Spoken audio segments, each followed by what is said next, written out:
There are 4 basic steps to grow any career. And the last one is like shampooing your hair, it's repeat. So that one's really easy. So there's really 3 and then a loop. Number 1, you have to do your job well. You're not going to get more responsibility or grow your career if you're not doing your basic job well. Now, I'm going to go into each step in detail. I want to list them first. Number 2, after you're doing your job well, you need to go to your boss, your manager, your managing partners, whatever that is, and ask him or her, what are you worried about? What do you need help with? How can I help? Simple question. Number 3, when she tells you, do it. You can't say, well, what do you need me to do? Oh, I didn't mean that. And do it well. And if that requires learning or extra effort, great. And then number 4, repeat. So super quick. All careers get bigger, faster in a simple loop. Do your job well. Ask what else you can do that will add more value that your boss needs help with. Do that thing. Go in a loop. Okay. So I said when I set up this broadcast, simple steps. They are simple. They are not always easy. So now we're going to talk a little bit more about them because after all, I'm the easy coach. What am I doing telling you about steps that aren't easy? Some of these do take extra effort. So let me go a little bit more into that.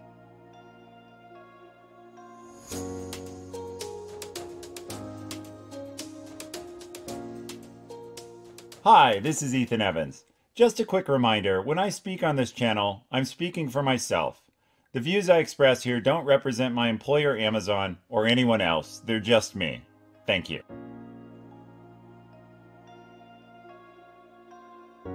So doing your job well, I don't know what that takes, but if you want to go deeper into it for your specific job, we've had another series on taking feedback well and performance reviews. You got to find out from your boss and your peers, are you doing your job well? We all like to think we are. You probably know this, but 90% of people think they're in the top half of drivers. So like nobody basically thinks they're a bad driver. I only ever knew one woman who admitted she was a bad driver. And when she described to me how she drove, it scared the hell out of me. She said, yeah, she'd be driving down the road and decide it was a good idea to look around for things in her back seat. And I thought, oh my God, okay, you have a clear picture. You're a bad driver, but you're the only person I've ever met who said it. We all think we're great at our jobs and we all think everybody loves us. You got to find out how you're doing. And your boss is unfortunately or fortunately the one person that really has a lot of power there.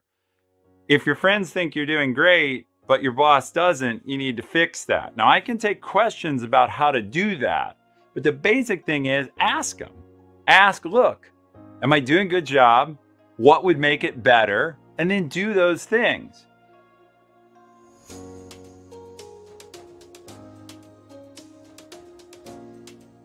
Once you're doing a great job, then you need to ask what else you can do. And the great thing, if you go ask, hey, what else can I do? You'll get something interesting. And by the way, everything I'm saying does presume that you work for a decent boss and a decent company. We'll talk more later in the broadcast about what to do if you don't.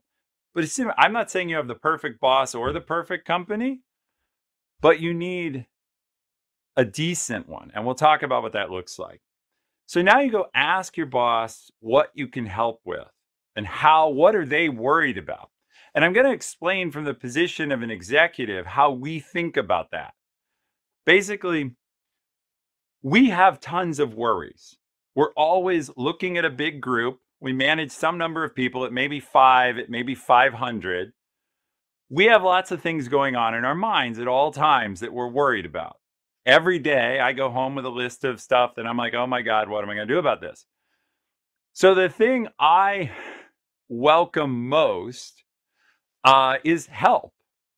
And if someone comes to me and says, how can I help you? Number one, I'm already happier with them.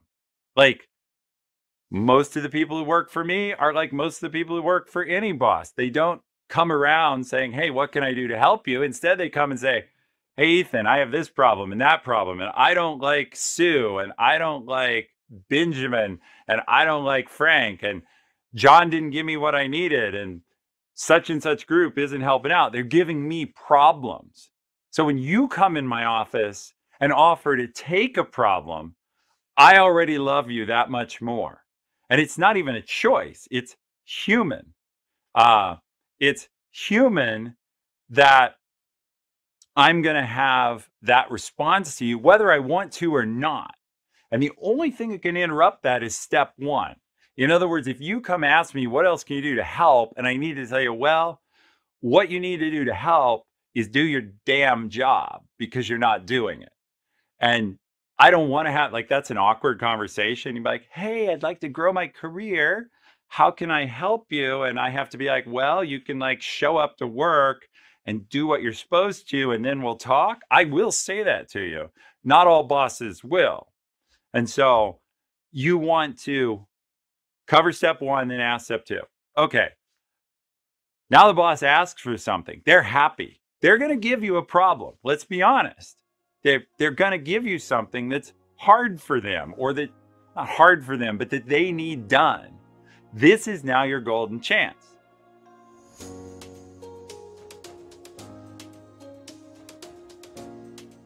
Now, the rub, and this is where I say things are simple, but not always easy. Once your boss gives you something, you want to move heaven and earth to do that well. The trick is you already have a job, and so you may have to do some extra work. God forbid, again, you may have to do some extra work. That's okay though, right? The point of this is you're trying to advance your career faster, and I never promised you that would be free. I told you tonight I would tell you how to do it. And in order to do it, you may have to do some extra work. So step three, do good work. And now it's time to repeat.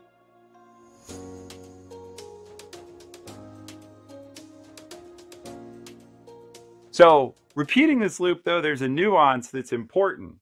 When you go back to your boss, you can now start to ask for new things. Hey, I mastered this thing you asked me to do. Could I do another project that looks like this? Or could I do a project that would help me learn accounting or finance or marketing or deeper coding skills? Whatever the thing is that you want to learn, you can ask, do you have a project there? When you go back to your boss now, you ask for things that will help build your career in the direction you would like. So the point is, now's your chance to ask for things that will build your career. And I want to talk again about how bosses think. How we think is, who do I want to invest my time mentoring and why? So in my personal case, I have several hundred people who work for me, and I like to coach. It's why I do this stream. And they come to me and say, hey, would you mentor me? Could you spend some time with me? Well, I have to prioritize. And harsh prioritization is, I'm going to invest in the people who are helping me the most. And one of the ways to do that is, if you've come and asked me how you can help me, I'm more interested. But it's a really simple calculus I want to explain because it's powerful. And I already work, like you probably do, more than 40 hours a week. Every hour I spend working with you, helping you with your career, may help my job and may help us all succeed, but is an hour I'm not spending with my family. So I have to basically decide, would I rather have a glass of wine like Awesome Dave, the producer, is doing here off screen, or would I rather spend another hour at work helping you grow your career? Now, as it turns out, since I broadcast about careers, maybe I do a little of each. But for most bosses, it's a straight up decision between going home and having a beer and spending more time growing your career. If you want them to invest in you, you need to earn that. And that's how you can be thinking is, look, how do I earn time? And so you're trying to get that investment from your boss or from another mentor, by the way, someone else. It doesn't always have to be your boss, someone who can teach you and build you up and give you opportunities. And somebody's asking, was the title supposed to change with the topic? It'll change when we start rolling questions, I believe. So you can earn that investment, and I invest the most in the people who are helping me. So that's why I'm telling you about this loop. So in review, before we go into questions, do your job well, ask your boss what he or she needs, do it, repeat, but then you can start asking them, hey, I'm invested in you. Can you help me with my career? And because you're helping me, I will help you back. And again, that's not just me, that's human nature. Think about how you react to other people. If someone's always offering to help you, you're more likely to help them. And if they ask you for something and they're always helping you, even if that sucks for you, you're pretty much going to feel obligated. So this is just human nature. And the way to move your career quickly is to lean into that human nature environment. And I would love to tell you that all career progress is somehow cosmically fair. It's not. It's based a lot on human relationships and who's motivated to invest in the circumstances. And you need to lean into that and take advantage of human nature and just think it through a little.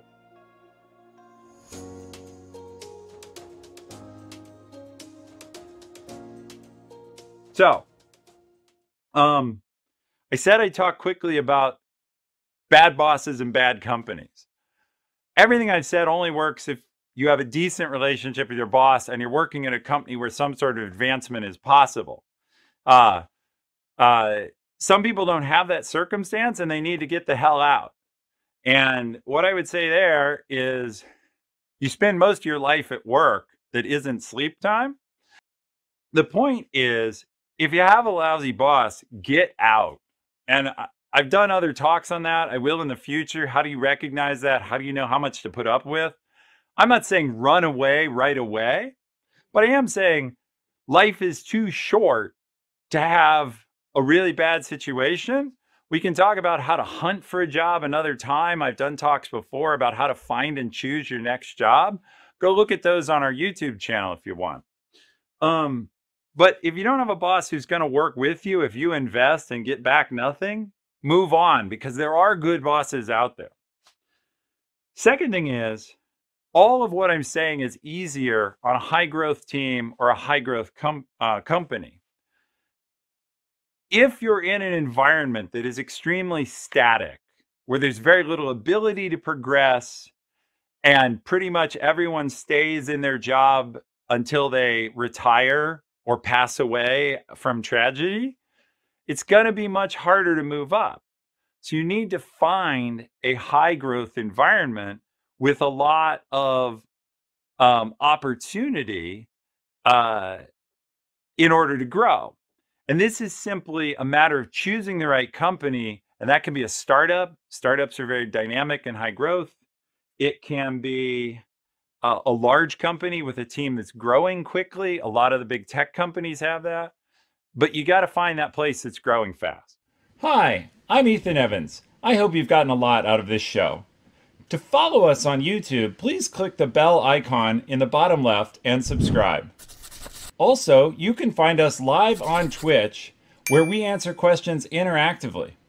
Further, we have a Discord community, where not only I, but other members of the community team up to answer your questions interactively. Hope you've enjoyed. Thank you.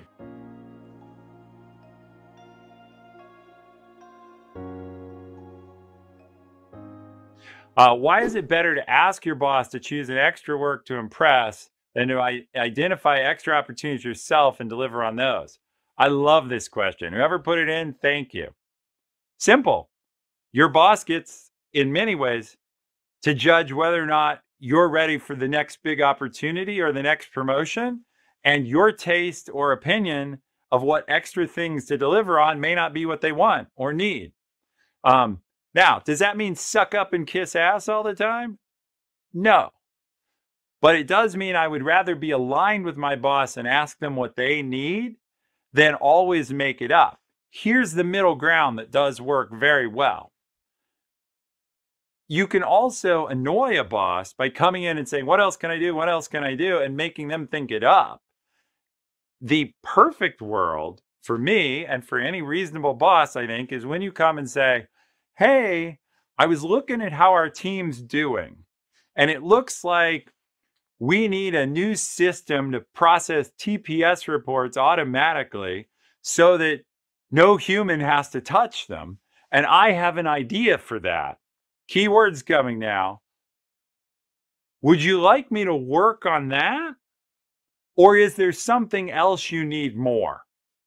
If I could give like God's gift to a leader, it's an employee who's looked at how the team is doing and looked at the team goals, thought about how they could help, and then said, can I go ahead and do this thing? Or is there something else you need more? That is the win-win, where you identify and suggest your own opportunity. Because look, if I'm a manager, I'm thinking right away, this person is thoughtful. They're looking out for the whole team. They're trying to help. They're putting forward ideas. I am thrilled. And that's like the perfect opportunity. And that's what you want to showcase. And then it's win-win for you because you've suggested what you want to do. And now remember, the loop here is do your job well, ask your boss, do what you're asked, repeat. But when I said repeat, I said you can then ask for what you want to do. Let's say I do say, I don't need TPS report automation right now. I really need whatever marketing copy written or a new tool to update our website. After you do that, you're always free to come back and say, hey, that's done. What do you think of that TPS report idea? And so most managers want you to be successful. Sorry, most good managers. Again, if you have a manager you think isn't ultimately invested in your success, get the hell out. How would someone just out of college figure out their field in software? Software engineer, that's probably web engineer, SDE, web, back end, front end. So how would someone out of college figure out what they should do in any case? I think a lot of that is experiment. And so I would try to find a place that will let you try a few different things. Now, we are very practical here at the Easy Coach. If you need a job, take a job, earn some pay, deal with the fact it may not be perfect for you, and look for a better job in the meantime. But if you have a good job, or if you have the luxury, talk to people. And in this case, in any job where you're not sure what you want to do next in your career, I'd prioritize finding a boss in a situation that's a little bit flexible. That can be a startup where they need lots of things, and the way a good startup often works is you start out as a jack of all trades, and then as the company grows, they need to specialize, and you can pick things and specialize in different areas that appeal to you, and they can hire somebody else to do the other part. So in a case like this, as the startup grows, you've done some web, some back end, some front end, whatever, or you've done some marketing copy and some search engine optimization and all sorts of different areas. When the company grows, you can say, look, I really love doing search engine optimization, or I really love doing back-end development. Let me specialize in that and hire someone else as a web dev. That's how I would approach that, is I would try to test those things. I have a lot of favorite books. They're on the Easy Coach website. I hope you guys check it out and follow us there. One of my favorite books is a book called Decisive. Talks about how to make good decisions. One of the things it says is experiment. They call it ooching, which they borrowed from somewhere, but it's basically how can you test different things.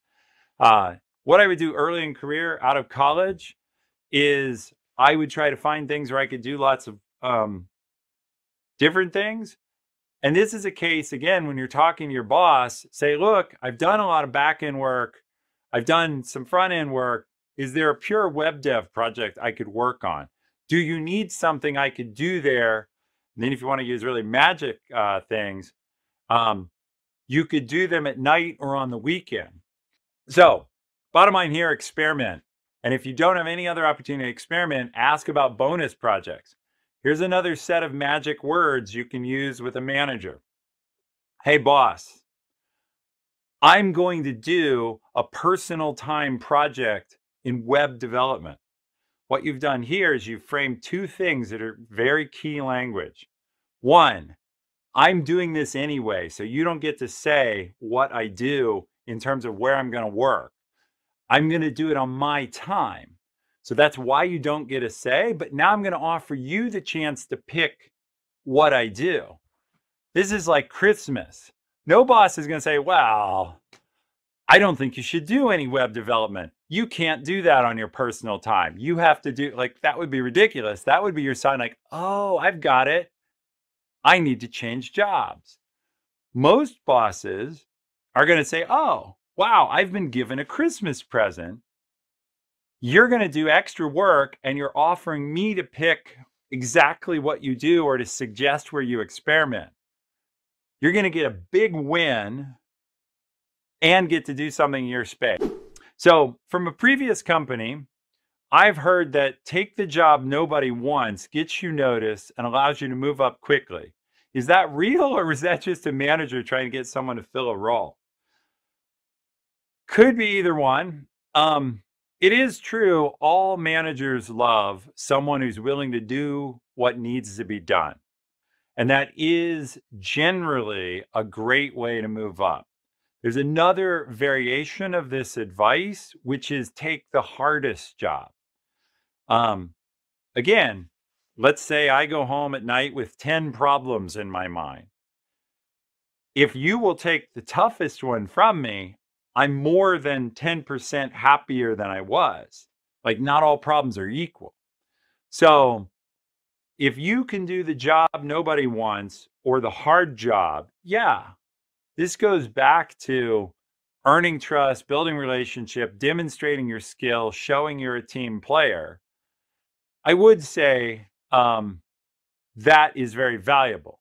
Now, it can backfire and you need to be a little bit careful. I'm an engineer, so I'm going to talk in software terms. This can be translated to other domains.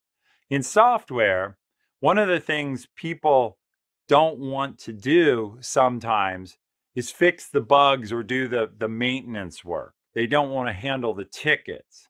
They want to work on new projects and architecture and clean design and algorithms. They don't want to fix the bug reports or update the servers. If you have someone who jumps in and does that, believe me, you value them. As a good manager, you love that person. However, if a manager is not careful, they'll come to rely on that. And then when you want to do something else, they'll be like, oh, no. You're so good at this thing nobody else wants to do. And they'll try and keep you there. That's a dangerous trade-off. What I would say is you want to do some of that and be like the best team player, because that will earn you value. But you got to, just like I told someone earlier, the person was looking at how to grow to the next level and felt like they were changing jobs too fast for it to happen. You got to have the conversation with your manager up front. These are my career goals. Yes, I'm a good team player, but this is what I want to be doing. How are we going to get me there? So in this case, you're earning that manager investment that I talked about earlier, the extra investment in your life and your future. You're earning that investment by having the person doing the hard job, but then you've got to be asking them, hey, where are we going? How do I get the project I need? How do we get me to the next level of skill or maturity? And I want to take a second to talk about this method I've been listing. Within Amazon, we develop leaders all the time. I teach one of the leadership development courses at Amazon, and obviously Amazon, very successful, one of the top technology companies. And the thing I would say is what I'm explaining here is based on that same methodology. There's nothing magical about this, but this is how we actually teach our managers to grow people. Here's how we phrase it in manager language. We tell them, find your top employees, because you can't invest in everyone equally. So we tell them, prioritize and look for your strongest performers because they're the ones that are going to grow the most and the most quickly. So thing one, you want to be in that bucket. And that comes down to step one, do your job well. The manager version of that is find the people who are already doing their job well.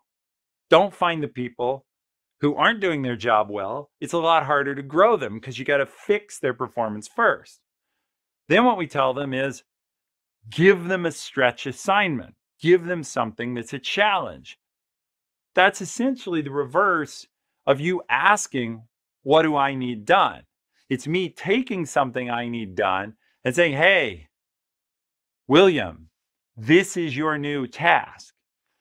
The difference is if I have to give it to you, I will do that because it's good for me. And the idea is it will be good for you too. But now I'm having to do extra work and you may not like the task. I don't know if you're bought in. If you come and ask me, it's great. And then we repeat this process. And so after we stretch you, we evaluate how you did, we give you some feedback, and we do it all over again. Everything I've said is just you taking control of that process. But it's the same method we teach managers how to grow people. And you might wonder, why do we teach them? Well, yes, it's our job and investing in employees is great, but it's actually a strategically important thing for a powerful, successful company to be growing its human capital, its employees, quickly. So a good company is telling its managers how to help you develop. A poor company or take a startup, they may not have a formal process for that, but good managers are doing it instinctively, and they're doing it because everyone benefits from a stronger team. There's a great quote I love, which is nothing makes a skipper look as good as a fast boat. It's a quote from sailing, but the point is you can either be the best sailing captain, that's me in this case, in terms of the boss is trying to captain the boat, or you can have a really fast boat and that's your team. It's a lot easier to win the race with the faster boat than by being the more clever sailor. Good bosses, good managers are trying to build a strong team, and this is how we do it. Is it best to be explicit with your boss about your desire to move ahead or to try to negotiate an agreement as to what you can expect in exchange for extra work? I don't think we want to be extortionist about it, but what you do want to do is have a conversation with your boss. So one thing we haven't talked about is trying to build some level of human relationship with your boss. It doesn't mean you need to be best friends for life, but it does mean that you want to at least be able to have an honest conversation. And I'm not here, look, I'm the wrong person to tell you how to build a relation with your boss in deep level. But managers like performance. What they don't like to be is nagged about progress. When are you going to promote me? When are you going to promote me? When are you doing this for me? When are you doing that for me? That's not a good recipe. It is good, though, to have the discussion, what is my path forward? I have a really good manager works for me. He has a great thing he does every year. He may be on stream tonight. He's certainly been on some of these shows before or caught up on YouTube. What he does is every year he writes out his goal for the next year and his perceived gaps to that goal. And so he comes and says, this is what I'm trying to achieve. And basically he gives me a picture of it. Now, does he say, are you going to get me there if I do this extra work? No, but we have that discussion. So the bottom line here is I wouldn't ever try to hold your boss over a barrel. If you're in a negative relationship like that where you're threatening, it's probably a great way out. It's a sign that you need to get out. If you feel you need to extort, it's probably a good sign you're not in a healthy relationship.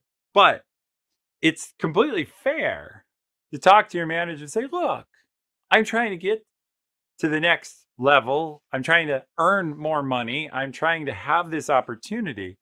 What would you need from me in order to support that? What would you be looking for? I think at good companies, we try to give things to people that we think will help them. Good point. The more you've politely talked to your manager and outlined what you're trying to do and shown that you're willing to do your part to get there, the more they're likely to try and match the job to you. Remember earlier, I talked about having 10 problems. Well, I have to hand those 10 problems out. I can't solve them all myself. Some people have talked to me and have helped me, and some people are just there. They're doing their job. I'm not criticizing them. They're working hard. They're busy. They're wonderful people, but they're not putting in the extra effort and they're not building that relationship. Well, now I have 10 problems to hand out. Some of those problems will grow people. Who do you think I look first and try to match them up? Like, it's human nature again. I take the problems and I say, okay, Sarah's been helping me out. Problem number 1 is great for Sarah. Problem number 2 is great for Fred.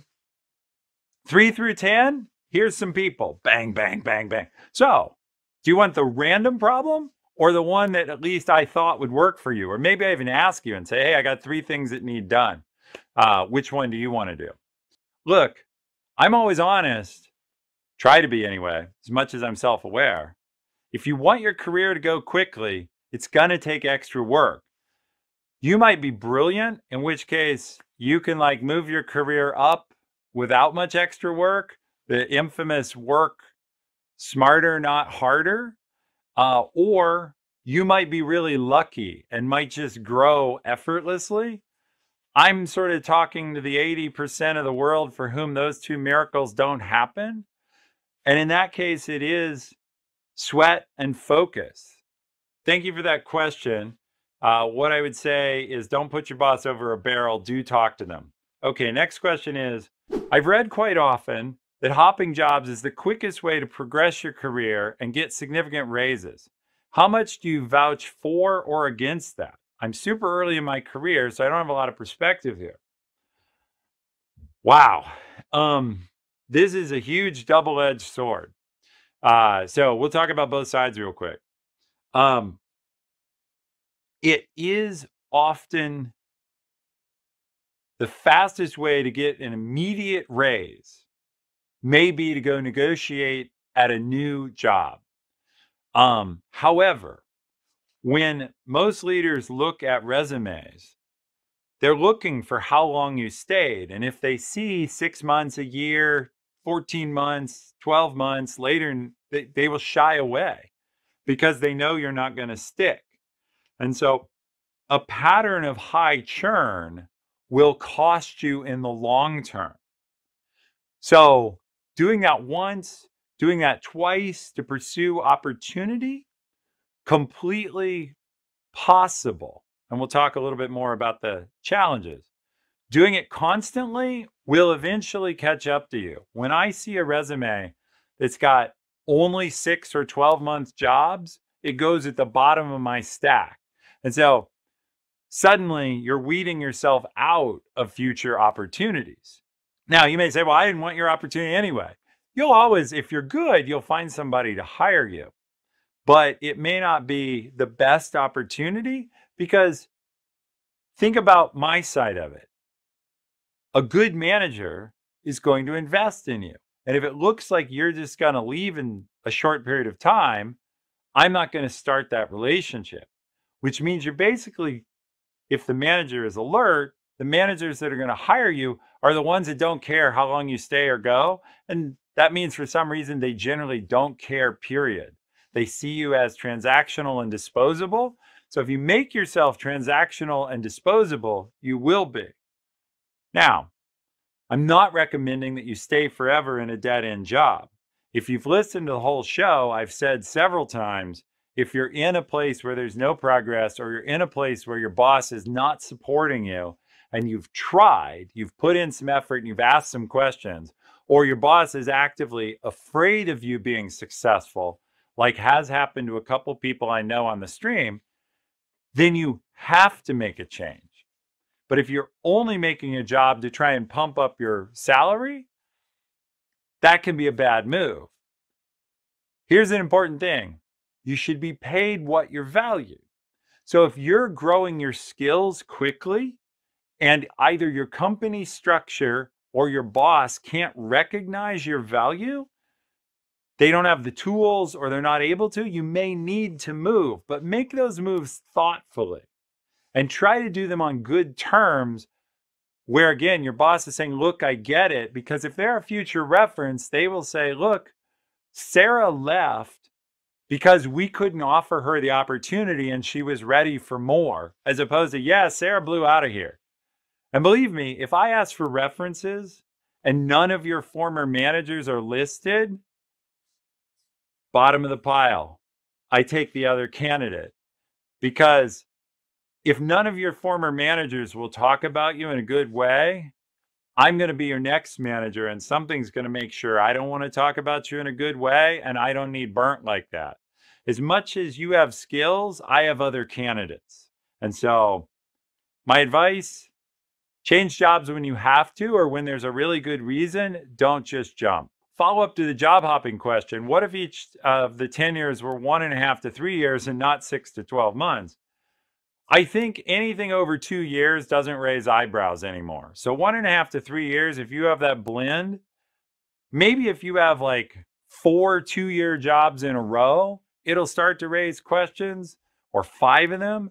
But a couple of 2-year jobs or 2-year roles will not generally raise eyebrows anymore, the way stuff that's sub 18 months will. So I think that's normal. A question I'll often ask people if I see that is, what sort of job would you like to stay at for the long term? And if they don't have an answer, then I worry. But if they have some plausible answer about what they'd like, then I can decide, am I likely to be the exception? So I would say, and look, I just shared without realizing that question was in there, that I moved every 2.5 to 3 years. And I did have one job that was only 6 months. I just made sure it was only once. It didn't work out. It wasn't, well, I didn't love the job. And then someone offered me a way better one and I took it. I also had one job that was 14 months. My last job before I came to Amazon was 14 months. So 14 months, then 14 years. As long as it's not a pattern, it's not a problem. If you've worked with a company for 2 years and decide to leave because of the reasons you've mentioned before, what can you tell an interviewer when asked, why did you leave? I always think honesty is reasonable, but there are polite ways to have honesty. So you don't list here what reasons, but like, let's say I've said it's a bad boss or not enough opportunity. I think there are polite ways to say those things in a way that makes you sound thoughtful. So if it's more opportunity, you can say, look, I'm very ambitious in my career and I'm looking for an environment where extra effort and investment can help me move more quickly. Now think about, if I'm the interviewer, what I'm hearing that you want to give extra effort and that you want to invest in doing a great job. Who's not going to like that? So that's a positive way to explain. You explain it in terms of what you're looking for. So if they say, why do you leave? Remember, it's like politics. Politicians, you ask them, would you kiss my baby? And they tell you about their new tax plan. They choose to answer whatever question they want. You can a little bit do this yourself. Why did you leave? Or why are you leaving? Or why are you looking? You can choose to answer that and say, here's what I'm looking for. And if they really press you on, but yeah, why are you leaving? You can say, look, because the environment I was in isn't delivering these things I'm looking for. We'll give you the hard one. If your honest answer is, I hate my boss, I would not say, well, I'm leaving because I hate my boss. Because I'm going to wonder, well, what do you hate? And I can't, it's not a good discussion. It's not positive. What you can say is, well, I'm looking for supportive management, and this is what supportive looks like to me, or I'm looking for a supportive environment. You have to turn those reasons into a positive. That's the last thing I'll close on this topic is if you have a hard situation like that, like let's say you're one of the people whose resumes has a few jumps in it, you definitely want to think of a thoughtful explanation in advance of the interview. Like you don't want to be caught flat-footed with obvious questions. Talk to a friend and say, look, what's my resume say? Like if you were my worst enemy, what would you ask me based on this resume? And be good at answering those questions. Because they're going to come up in one way or another. I didn't share this, but I definitely had, after I had an interview, after I had changed jobs a couple times, relatively quicker, where the interviewer asked me, like, why didn't you stay? And I kind of fumbled around, and guess what? I didn't get the job offer. So if that's going to be a question, be ready for it. This question is, what if you want to move to a different area of the company? Is it better to find a way to do work that relates to the area you want to work in? Sure, of course. If you want to change roles or grow your career in a different direction, it's absolutely worth trying to see if you can do a project in one of those areas first. Couple good reasons. The reason I think you refer to is you build and demonstrate that skill. So if you take software development and you want to move towards, say, database development, see if you can do a project with databases. See if you can ask, do we have any work in that area on our team? Just an example. If you want to move to a completely different role, we've had several people in our company have moved from administrative roles to project management. So they go from, say, coordinating interviews to scheduling out projects. So simple scheduling to more complex scheduling. They're doing relevant work, and so they have a skill to take with them, and they've demonstrated some ability. What you can't do, of course, is kind of stop doing your job. If we talk about the loop that I've set up about how you grow your career, it starts with do your job well. It can't become, hey, neglect my job because I want to move somewhere else. But changing career focus, completely legitimate. So yeah, the question was here, is it better to find a way to do work that relates to the area you want to work in? Absolutely. And in my own career, which I haven't shared a lot about on this broadcast, first, I used to work in startups and I moved on average every 2.5 to 3 years. So moving on a 2.5 to 3 year pace is normal in the modern economy. It's moving less than a year that raises flags, particularly doing it repeatedly. And I see there's another question on that. We'll talk about that here in a sec. It just happens I'm answering it early.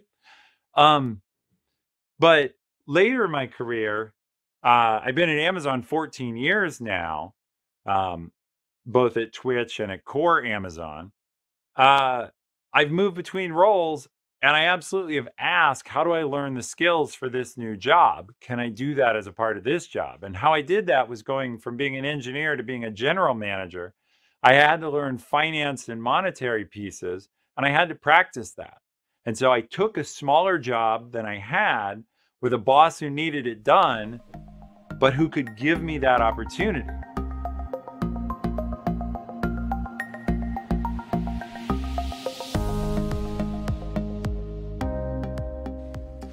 Hi, I'm Ethan Evans. I hope you've gotten a lot out of this show. To follow us on YouTube, please click the bell icon in the bottom left and subscribe. Also, you can find us live on Twitch, where we answer questions interactively. Further, we have a Discord community, where not only I, but other members of the community team up to answer your questions interactively. Hope you've enjoyed. Thank you.